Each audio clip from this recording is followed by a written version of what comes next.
The supreme art of war is to subdue the enemy without fighting, a quote by Sun Tzu. दोस्तों, Sun Tzu एक ancient Chinese military strategist और philosopher थे 5th century BC के time की। उनकी book the art of war आज भी military, politics, business हर जगह स्ट्रेटेजी का गोल्ड स्टैंडर्ड मानी जाती है। अब इस कोट का मीनिंग भी समझते हैं। सुन त्सू कह रहे हैं सबसे बड़ी जीत वो नहीं होती जहां आप बैटलफील्ड पे एनिमी को तोड़ दो, सबसे बड़ी जीत वो होती है जहां फाइट की जरूरत ही ना पड़े। यानी अपोनेंट को स्ट्रेटेजी से वीकन करो, उनको आइसोलेट करो, उनका मॉरल ब्रेक करो, उनको इतना कॉर्नर कर दो कि वो खुद बैक ऑफ कर दे, क्योंकि वॉर कॉस्टली होती है दोस्तों। रिसोर्सेज, मॉरल, स्टेबिलिटी सब ड्रेन हो जाता है इसमें। इसलिए स्मार्ट स्ट्रेटेजीज का फोकस होता है minimum damage and maximum outcome पर फॉर सेल्फ। और ये आइडिया आज भी बिल्कुल रेलेवेंट है। वॉर अभी भी रियल है दोस्तों, missiles, drones, ground operation, but power game सिर्फ बैटलफील्ड पे नहीं चलता। Economy, cyber strategy, diplomatic alliance और नैरेटिव्स ये सब भी वॉर के टूल बन चुके हैं। कई बार असली कंटेस्ट ये होता है टेक्नोलॉजी जैसे AI का कंट्रोल किसके पास है, ग्लोबल ओपिनियन किसके साइड में है, सप्लाई चेन का कंट्रोल किसके पास है और लेजिटिमेसी किसके नैरेटिव में दिखाई देती है। और ये प्रिंसिपल सिर्फ वॉर तक लिमिटेड नहीं।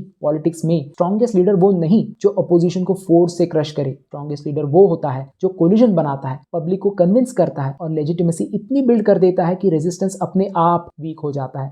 बिजनेस में भी बेस्ट कंपनीज हमेशा प्राइस वॉर नहीं लड़ती, वो इनोवेशन करती है, ब्रांड लॉयल्टीज बनाती है, इकोसिस्टम क्रिएट करती है और कंपटीटर्स को डायरेक्ट फाइट दिए बिना ही इरेलेवेंट बना देती है। एडमिनिस्ट्रेशन में एक वाइस ऑफिसर हर बात पे पावर का यूज नहीं करता, वो स्टेक होल्डर्स को साथ लेता है, रेजिस्टेंस एंटिसिपेट करता है, पॉलिसीज को स्मार्टली डिजाइन करता है और कंफ्लिक्ट को एस्केलेट होने से पहले ही सॉल्व कर देता है। और पर्सनल लाइफ में भी गुस्से में रिएक्ट करना ईजी होता है, बट काम रह के राइट टाइमिंग चूज करके और स्मार्ट रिस्पॉन्स देके आप बिना फाइट के ज्यादा अचीव कर सकते हो। सुन त्सू का फाइनल पॉइंट सिंपल है, फोर्स रेजिस्टेंस क्रिएट करता है, स्ट्रेटेजी कंट्रोल क्रिएट करती है और सबसे बड़ी जीत वो नहीं जहां आप फाइट जीत जाओ, बल्कि वो है जहां डायरेक्ट फाइट करने की जरूरत ही ना पड़े।